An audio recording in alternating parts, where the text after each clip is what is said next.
right, so we're gonna kick it off with a little bit about your personal career and a little bit on how you got to be excited about startups, entrepreneurship.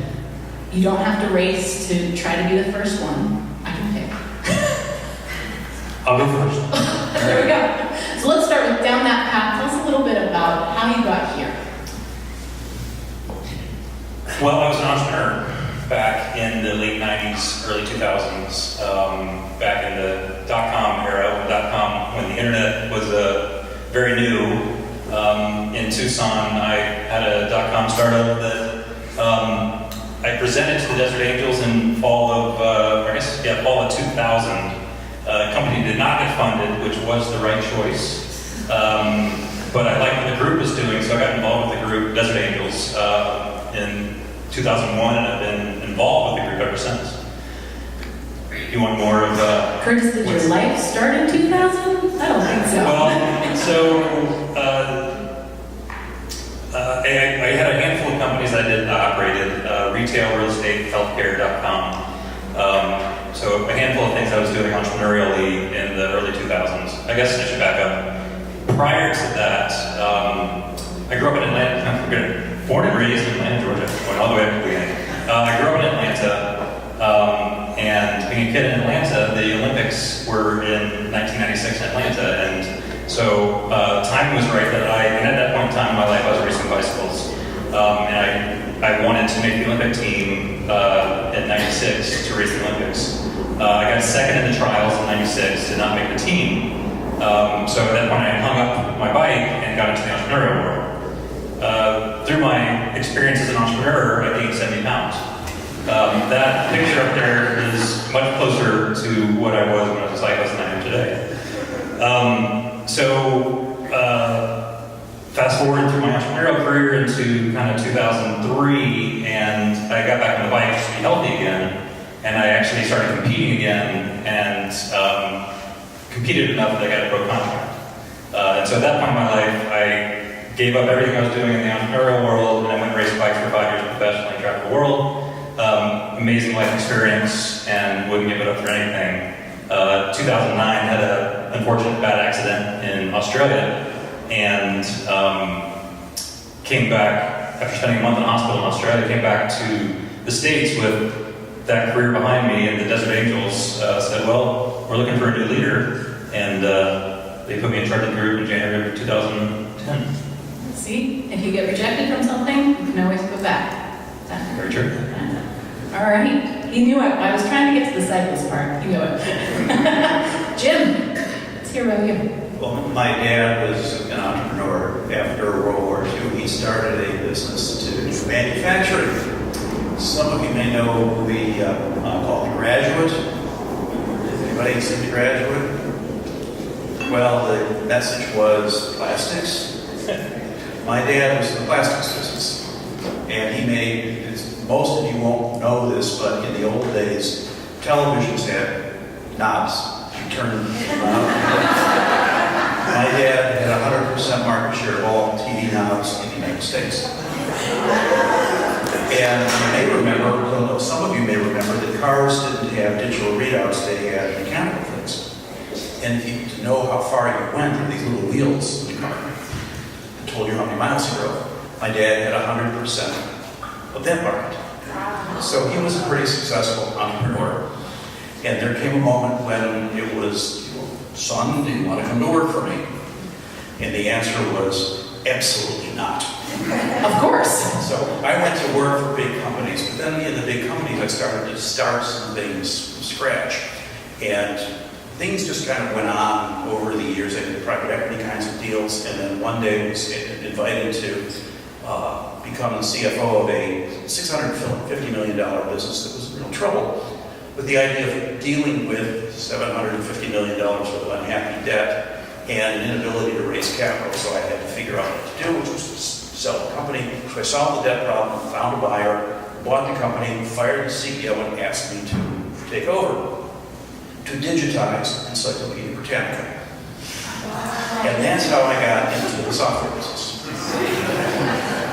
And after I did that, I then recruited to run a software company that was been in business for a year. And they were selling, at least this is now the mid-90s, a CD-ROM in a box in retail stores like they had for some people who remember those things, which was not to sell what this product was. And so I did some changes to it, and without telling you the whole boring, well, it's not so boring, but not the whole story, I sold the business to Apple. And I had the opportunity to sort of negotiate with Steve Jobs on the pricing. And it is the parental controls business that has been part of the Apple operating system since 1996. And that just got me into now being a software guy. So I started doing some more startups, and we had some that worked and some that didn't. And then I got the opportunity to do something very different, completely different from this. And it was to follow an enthusiasm, I call it a hobby. And that was, I came to Phoenix to become CEO of the Frank Lloyd Wright Foundation, so I lived in Tallahassee West. And that's how I got here. Wait, did you have power? All kinds of interesting, it's a very long story. We'll save that for another time. So, after a few years of doing that, I went back east. I got recruited to run tech transfer for the marketing part of tech transfer for the 10 NASA labs around the country and the Star Wars program, the Department of Defense. And out of that, my CTO found a piece of software at NASA Ames that was really cool. So we quit and formed a company to acquire a license from NASA and started a software business. And I had fallen in love with the desert. My wife had fallen in love with the desert. My partner wanted to go home to Pleasanton, California, so we started a virtual company. And I came back here to be CEO of this company in 2006 and started to look for capital. And saw there wasn't a lot of capital available by this time called 2009. So I thought about starting a venture fund here and explored that fairly seriously and discovered why there weren't a lot of venture funds here, reasons we could sometime talk about. But in that peregrination, I met ATI and thought it was interesting. So I joined up and I went to a meeting and a couple meetings, and then at some discussion, I excused myself to use the men's room. When I came back, they told me that I didn't let them ahead of it. So I've been running every ever since. So Don't ever go to the bathroom. yeah, I'm not leaving right now. These are two gentlemen with kind of an interesting past, I'd say.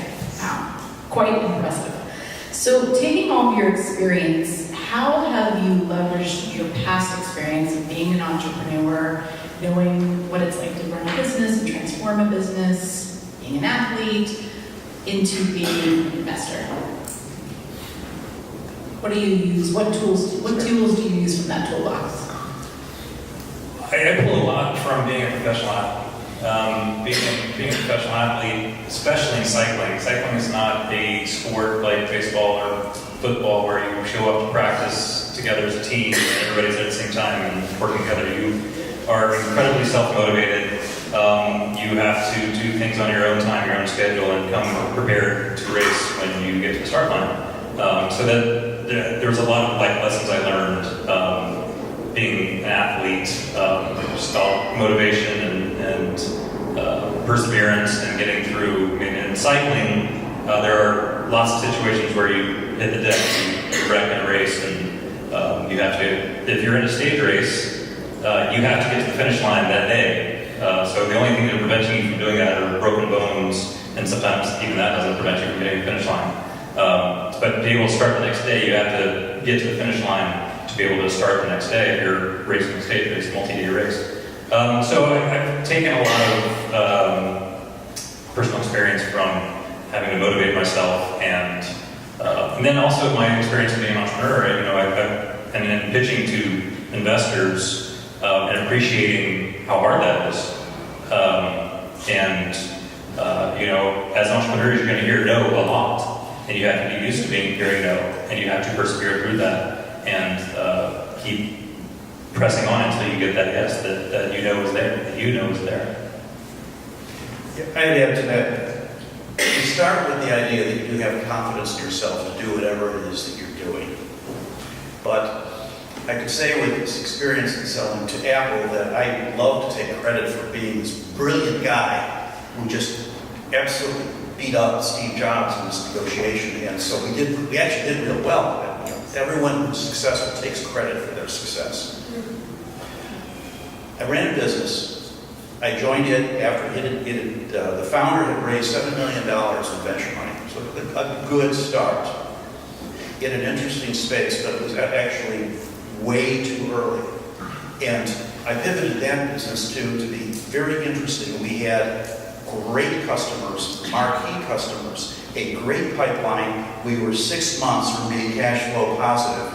And in 2001, we couldn't have raised a dime and closed the business. Nothing to do with the quality of the ideas or the management team. It was the dot-com bubble blew up and we were a casualty. And what that taught me was a very important thing, and that is you are not completely in control of your destiny, no matter how confident you are.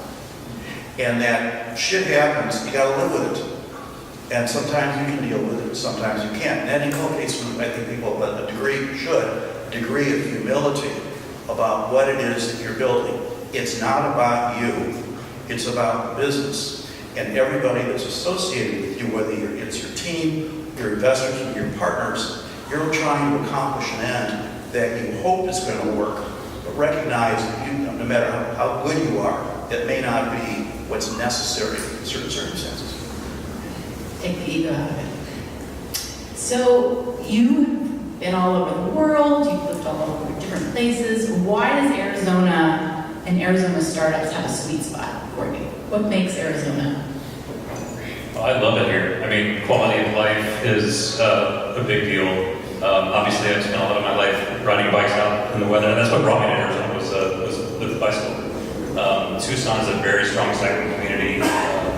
Because the weather's nice in the winter, there are a lot of people from Canada and Europe that come over and spend time in Tucson. I don't know about Phoenix, to be honest. I don't know if there's as good a community up here or not, but... Absolutely.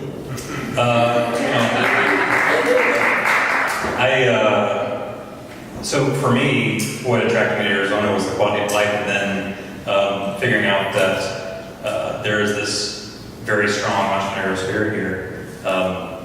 Somebody said once, or I saw something that the desert is a place that tries to kill you every day. It's very dry. There's lots of things that can sting you and kill you, and so we're very, we prosper by surviving every day. I'm going to remember that one. I've lived in 10 states, so I do have a sense of other kinds of communities. How many in this room are natives of Arizona? Wow. Oh, that's a big number. That was great. Yeah. Most people are from someplace else. And I think the welcomingness of Arizona is just profound. You're here for 15 minutes and you're a native. And in one of my roles, there was a woman that worked for me who was a fifth generation Phoenician. Her family farm was on Central Avenue. She had no more social status in this community than anybody that's been here for 15 minutes. We are an open place. Everything is possible. It doesn't matter where you're from or your credentials or anything. Just go do stuff. And I think that sense of let's make stuff happen is a critical component of it. And the other bit is we're not established. We're a town or state on the making. I mean, I frankly describe Phoenix as being kind of adolescent. We want to aspire to be other places, but mostly we want to do things and make it a whole lot better. We're not resting on our laurels. When I was a kid, the place to go was California. Everything was better in California.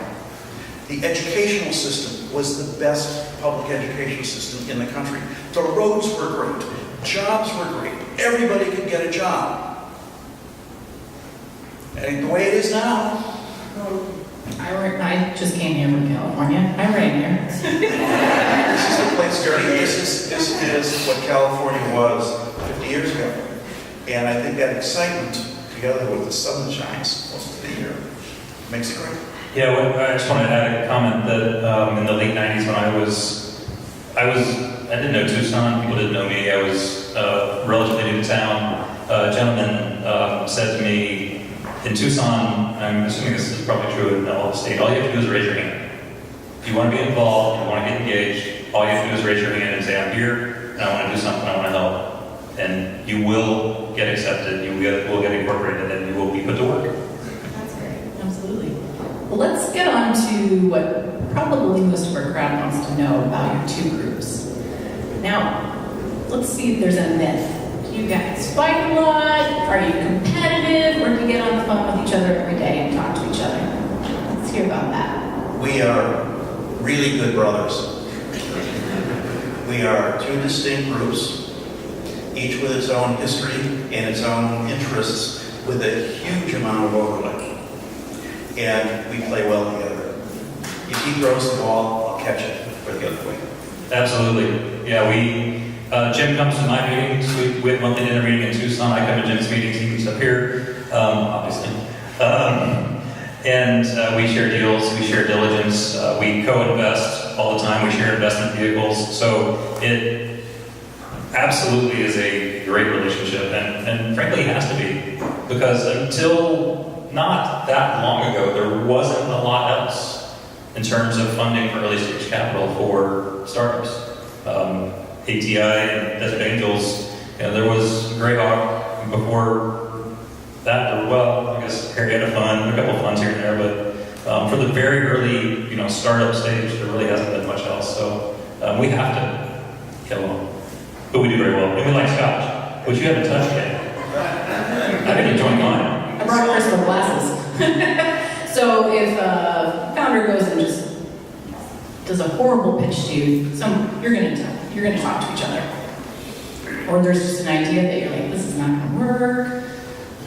You're not ready. There are plenty of situations where a company will present to Jim's group and get a lot of interest, and then come down to Desert Angels and not get traction. Segueing into my next question, thank you. So not every company appeals to both of us equally, for sure. We've done a handful of, quite a few deals that ATI hasn't, and vice versa. What kind of companies does your group, or do they look for? Do you guys have companies that particular sectors that you look for, or companies that you look for? What about that? We do only three kinds of things. We do IT across the board. We do life sciences pretty much across the board, and we do capital efficient green tech. We don't do consumer products. We don't do games, TV shows, movies, those kinds of things. We don't do franchises. We don't do real estate. So we're really clear. So if you have something it may be the world, and Desert Angels has done some consumer products, and they've been successful. And it's not about quality of the company, just we're only interested in certain things. The RNN is a little bit broader. My stock answer is we are agnostic to technology and geography. So we will look at anything from anywhere. We have invested in Boston and Seattle and LA and Austin. That being said, we absolutely prefer technology-based companies. Though we, Desert Angels, have done a movie, we've done a mining company, so we've done some things outside of the norm of angel investing. But of the dollars that we've invested since January of 2010, 50% of those have gone into life science. So we are very life science heavy in our portfolio, which is because there's a lot more life science coming out of the University of Arizona in Tucson. There's a good ecosystem down there with Sanofi and Dentana Medical, which got bought by Roche. 50% is life science. 76% of our dollars have stayed in Tucson. 92% of our investment dollars, $43 million, 92% has stayed in Arizona. That's fantastic. Cheers to that. What movie did you invest in? I heard that. It's one that nobody's ever heard because it hasn't gotten to even the film. If we get to the failures, that could be one of the failures. It's called. The movie is called. I don't know. Is there anybody in the film industry in the room? All right. Well, the movie is called There and Back. The entrepreneur has proven to be very difficult to work with, and we've been invested for 4 or 5 years with the promise that every year they're going to end up, getting on the film circuit, and they have not. And so it's been a struggle. Yeah, we look at it as there are people who really know how to do that in another part of this country. I don't disagree. So other than everything that you invest in, what other things differentiate you? than the location, of course, Tucson and Phoenix. I mentioned it, but I think we at least historically, we've been more life science focused. It's changed somewhat over the last few years, but if you look at our portfolio, the three largest investments we've made have been all life science companies. Which there was a venture capitalist who was doing a lot of life science investing, so we saw deal flow coming through that. I don't know what other differences. To play up on that, so I was down at a Desert Angels meeting years ago, and there was a company that they have now exited that pitched. It was a life science company, and in our portfolio at that point had maybe one that was not much of a company that was in the life sciences. So I'm driving back to Phoenix and thinking, man, that was really great. I was really taken by the CEO, the product, the problem they're going to solve, the disease they wanted to solve, Nobel Prize winner as the chairman. That was really great. And as I'm driving, the other part of my brain said, and what do you know about that? Nothing. How do you assess the risk? I don't know. It's like, this is entirely outside of my personal experience, and we didn't have any members in the group to whom I could turn to help us figure that out. So that became action, and Curtis knows the company, and I told the CEO he is the cause for our embarking on life science deals. And today, about a third of our portfolio is in life sciences. We have about a third of our members have experienced professionals in the life sciences. We're still more IT centered, but it's changed balance because I saw opportunity. And if you think about Arizona today, life sciences really figure enormously. And then when you recognize that healthcare IT, which embraces both, is just this enormous field of opportunity, it makes good sense to be both. I want to make a comment about why it's fun to be an angel investor based on the company he's talking about. We as angels get to see the cutting edge of stuff that's yet to come and the stuff that's trying to get to market. This particular company, we can call my name, it's fun, Calvin. When they came to us originally, had a stem cell-based therapy that was a cure for AIDS. It prevented HIV from becoming AIDS. There's a natural population in the world. They think it's a genetic evolution from survivors of the plague that are immune to HIV. And this company had figured out that they had the technology to turn that into a product and get it into human trials. So curing is one of many cool things that is an angel to see. You'd be good to have dinner conversations. I know you guys wanted to touch on this, kind of what you do. And then what do you not invest in? You said there's a couple things you do not do. So I think I remember you saying something about a 501c. 506, but There we go. I came up with a catchy little thing after we had our phone conversation last night. We're talking about investment vehicles. If you're thinking about an investment vehicle that has an acronym, don't. Stay away. Don't do safes. And Mr. Hool might have a disagreement about this, but I don't know where he's in the room. We collectively don't do safes. We don't do SAPs. We don't do kisses. Oh, we have to go through. We're just because I'll play the dumb one. Can we just say what a safe is? Sure. I know it was invented by Y Combinator. That's correct. A simple agreement for future equity. Safe. It was created by Y Combinator because they have hundreds to thousands of companies that they have to look at on a regular basis and fund on a regular basis. So they had to come up with a vehicle that was standardized, that they could use cookie cutters and everything coming through their process. Unfortunately, in my opinion, the market, specifically San Francisco, but also some other places, took that as a new vehicle. And it is entrepreneur friendly, it is very not investor friendly. And we draw one, we don't do safes. SAPs, so ICOs, SAPs, safe, simple agreement for future tokens, initial coin offerings. We don't do coin offerings, we're not doing, we might do blockchain technology, but we're not going to do cryptocurrencies. KISS is something that was created, I think it was Kendall's Keep It Simple. Stupid. But 500 Startups is the one that created that, very much in the same vein as Y Combinator for safes. So if you are getting advice from your legal counsel to do anything with an acronym, my advice, if you want to approach an angel investor from one of our groups, is price around equity or convertible notes. Those are the things we know, we do them very well. So let's talk a little bit more about that. Yes. So all these things are analogous in my mind to going to Las Vegas and going to play roulette and putting some money on all of red. That's the reason why it was invented. Invented was to do precisely that, but it's expecting that you would get one of those that would win so much money that it would cover all the losses and all the rest. Well, that's not how we invest. What I really want to do is segue to this issue about what's the whole point of getting capital, why do we do this, and what's in it for entrepreneurs. Because there's this sort of view that there's a degree of adversarialness in this. If it's good for one, it's got to be bad for the other. Or there's an issue that I have with some people is a sense of entitlement.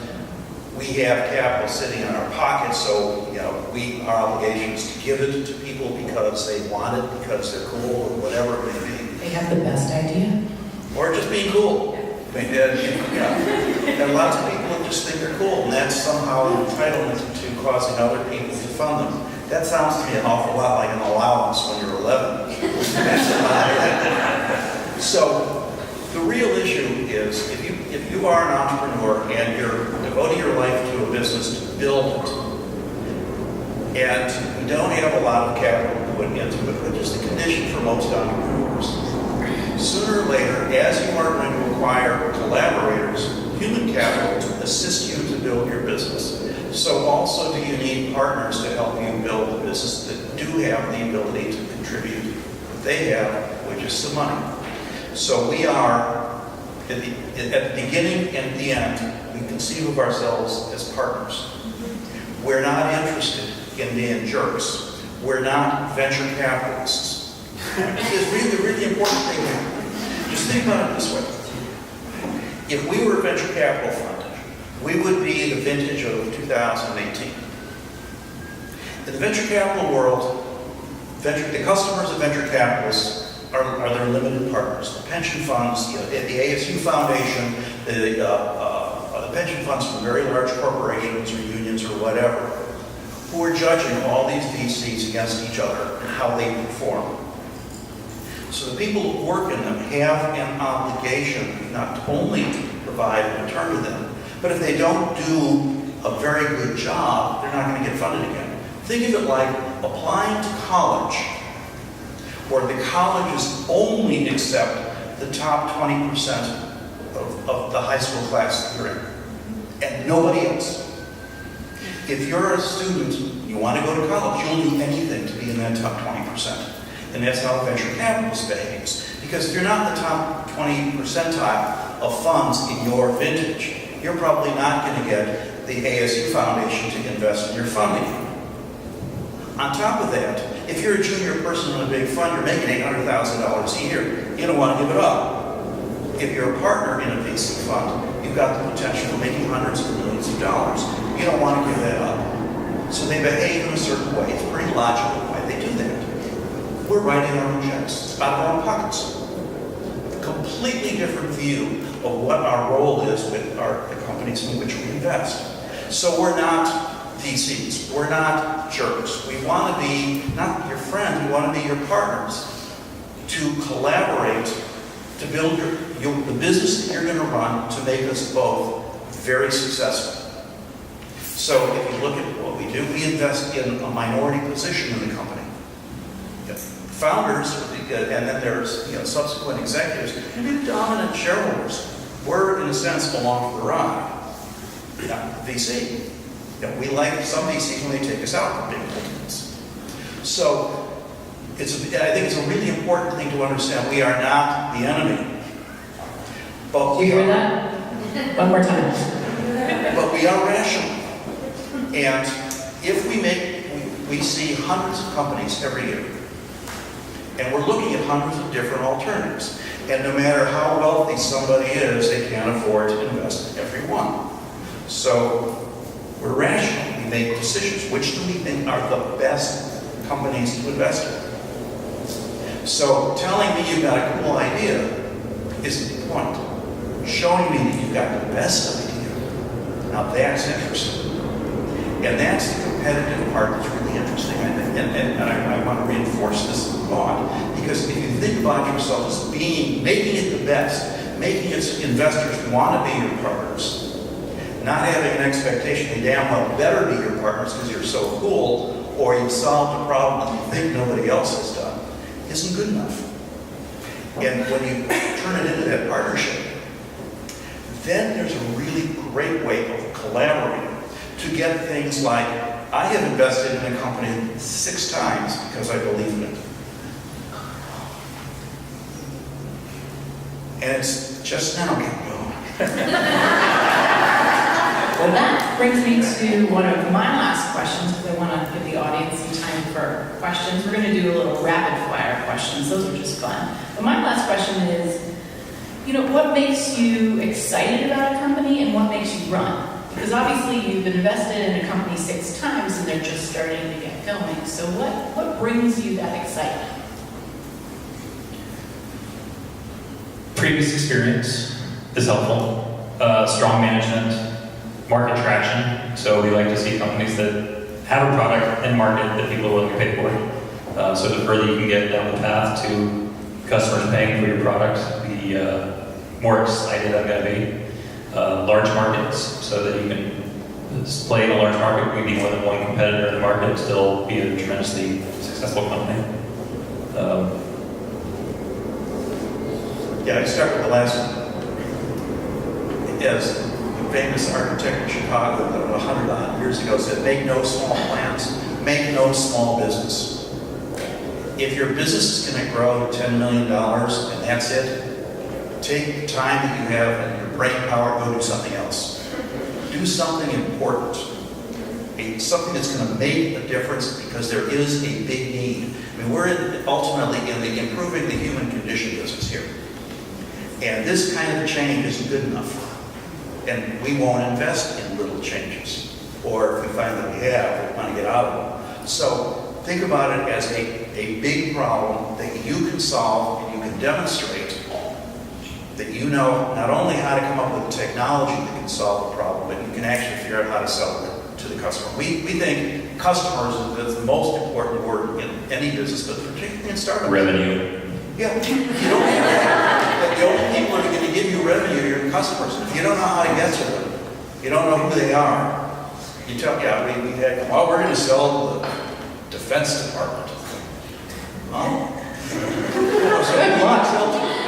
When you hear something, we're going to sell to the Army and the Navy, that clearly means that people are saying that they have no clue as to how to sell into the military. But the company that says, we know who our customers are. We know that we're going to sell to, see some names on shirts, restaurants and hotels. And here's how we're going to get to them. That makes all the difference in the world. Yeah. Thank you, gentlemen. Let's do a little fun before we get our audience questions. All right, these are rapid fire. You have 1 second to answer them. Beer, and you're both going to answer. Beer or wine or Beer. scotch? Oh, you're doing the curveball. The breather. I think we can see. What's your favorite food? Are we doing? Oh, fast. But are we doing all me and we're going back to Jim? Oh no, we're going to do both of you. You guys just have to jump in. Favorite food? Burgers. Jambalaya.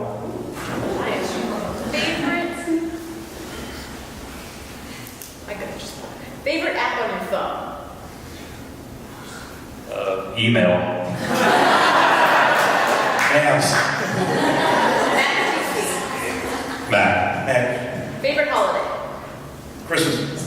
Thanksgiving. #1 vacation spot? North Carolina. Oh. Luca, Italy. Favorite book? Lord of the Rings. I haven't read a book in so long. I need to admit that. Favorite movie, TV show? Princess Bride. Yeah, or TV show. Casablanca. We're learning a lot about you. Favorite musician? Bruce Springsteen. Nobody in this room's heard of Hilltop Lids. Okay, favorite sport? Cycling. And Anything you collect other than startups? Scotch. Old Chinese fonts. Secret talent? Talent. Yeah, party trick. I sung most of my life. I dance.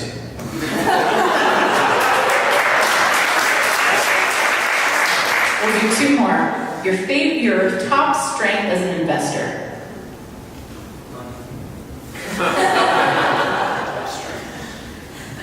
It's a stumper.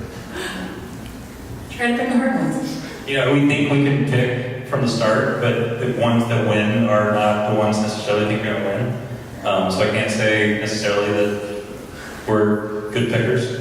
Create a portfolio.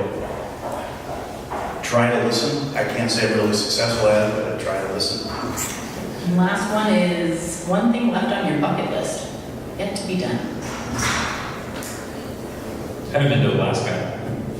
Oh, I know someone that owns a fishing resort there. Well, let's talk. A year in Europe. Very nice. All right. Well, let's give them a hand before we do them. We've got our first question. Zach, do you have the microphone? Oh, I can talk loud. Okay, good. Jim, you mentioned in the beginning that there aren't venture funds in Arizona. You know why? Why aren't there any more venture funds in Arizona? So you go back to who are the limited partners of those venture funds? They are pension funds, they are endowments, there are some family offices, but you think about $1 billion fund, you have to have really big investors. So if you're running one of those kinds of things, so think about it, you're running the retirees pension fund for the state of Arizona, or you're running the ASU Foundation, or the equivalent at the U of A. They're looking at choices to invest all over the place, and they have principal objectives of taking care of business for everybody that they're constituents. Why would they choose to invest in a location? It's too narrow. So the big funds aren't located here. And if you're a partner wanting to start a fund, and you have the ability to raise $500 million or $1 billion, you're going to probably want to sit where there's simply a lot of deals that are handed. So the argument about there's not enough money in Arizona is a false argument.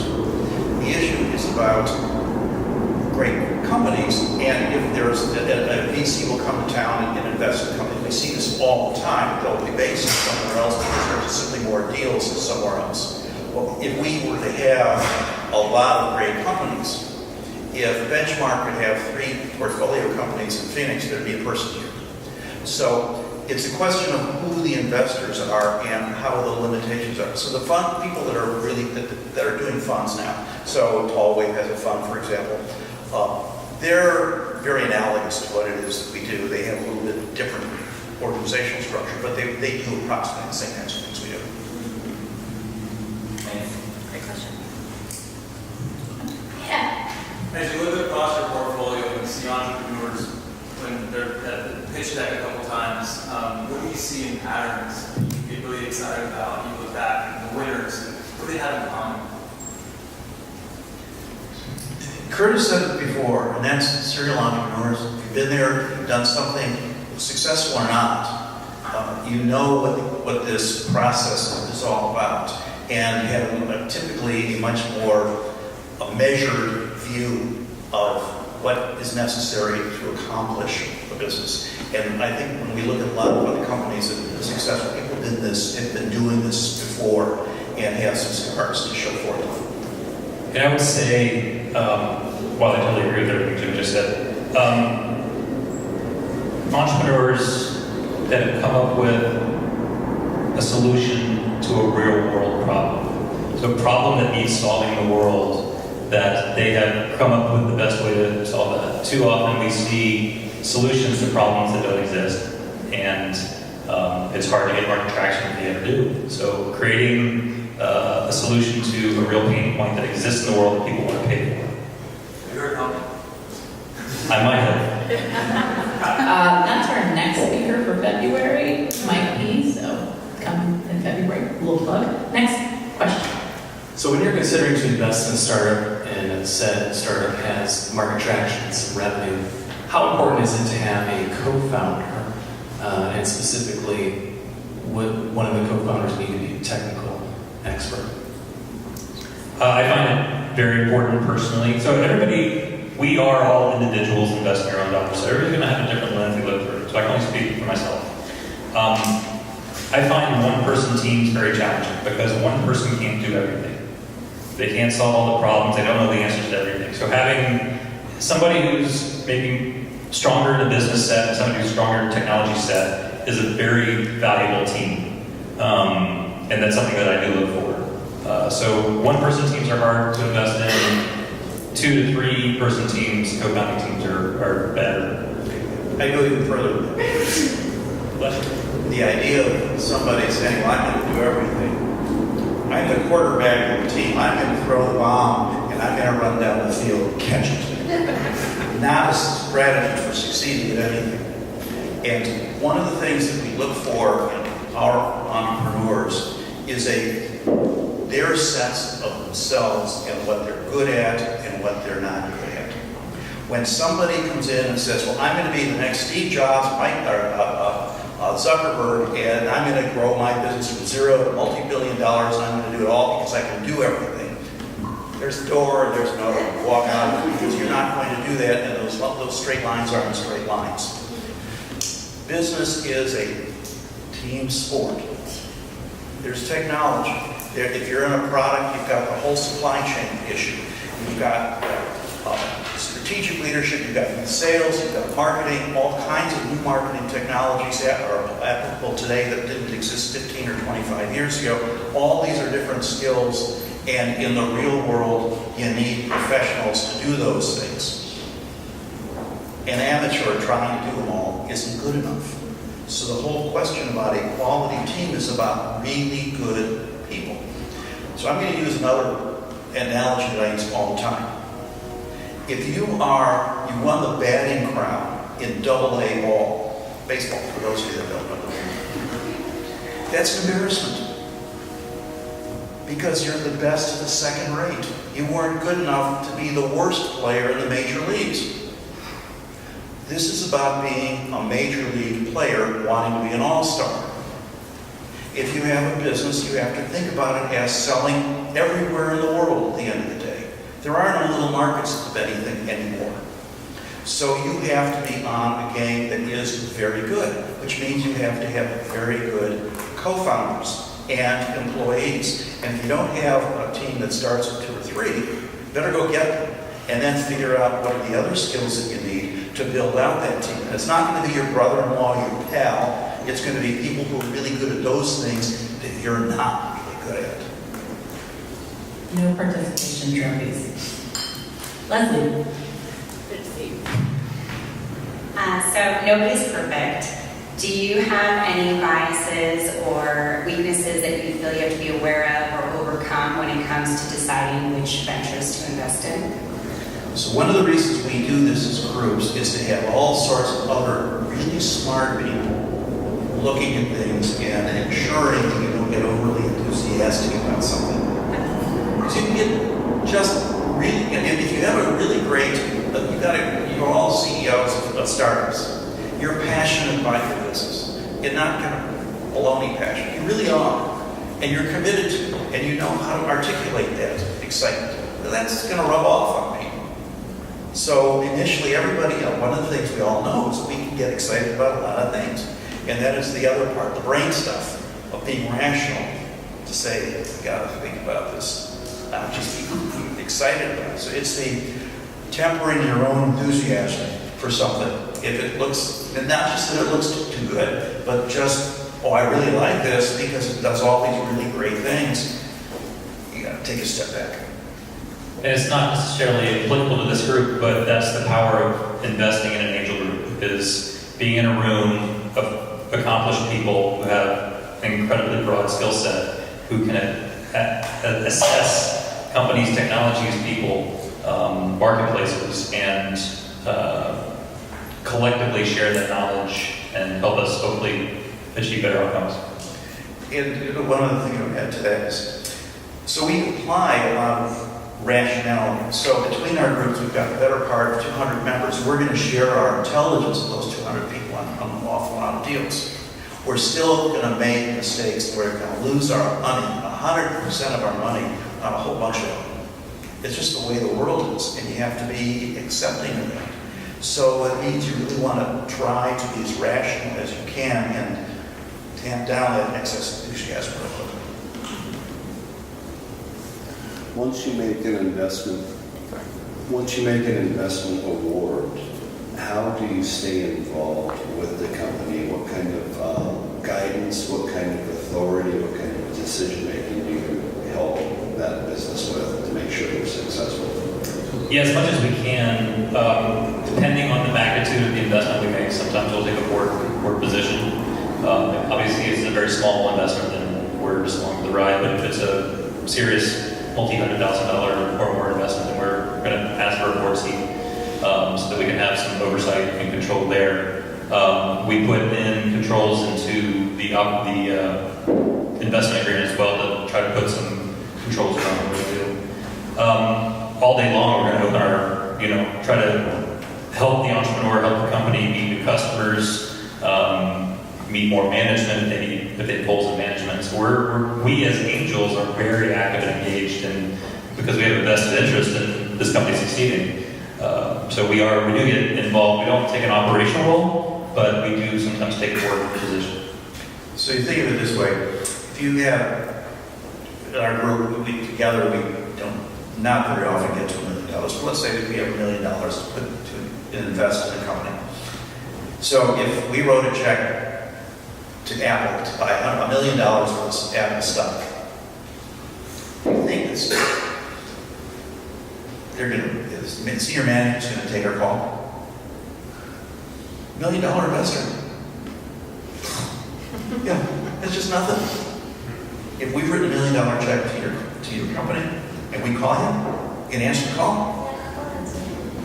There's a vested interest in two directions here. And so that means one of the reasons we do what we do is because we're interested in the companies. Now, some of our members are pretty passive investors, but a lot of them really like to be involved in some of the companies. It's a way of giving back, not just being on board of a charity and doing good works. I've had this experience doing this kind of a business that my insights can help this company get to the finish line faster. I want to do that. And that gets exciting. And the smart CEO is going to take full advantage of that. And I'd say over the years that I've done this, I've never had a CEO saying I've been badgered too much by your investors wanting too much of my time. Let's do one more question. All right. Yes.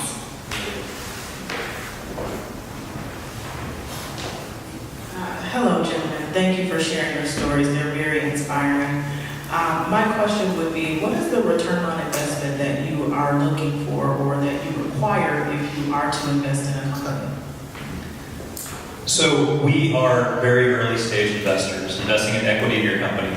And if you look at the data, you look at the history, it's a very risky investment. So we have to create a portfolio of investments because one or two of our investments are going to pay for the portfolio. Diversification, create a portfolio. So the knee-jerk response I say is we're looking for a 10 to 20x return on every dollar we invest. Because we have to find that winner, that home run that's going to pay for that WebPT, that Infusionsoft, that are going to pay for our whole portfolio. So let's put it in the context of investing in general. There are data that show that except for very short-term bumps, going back to 1804, the data set is, that if you invested in public securities, the average return is 8% a year. So that's taking that kind of risk. We're laying on top of that a whole lot more risk, so we need to do better than that. So if you think about our kind of portfolio, the risk that we're looking for on a portfolio basis, as Curtis says, is somewhere between 25 and 35% a year. What does that turn into when you're managing your portfolio? And as Curtis said, we lose 100% on some of these things. So It's real simple. If you're looking for 25% return, which is legit given the situation, you make 2 investments. One goes bluey.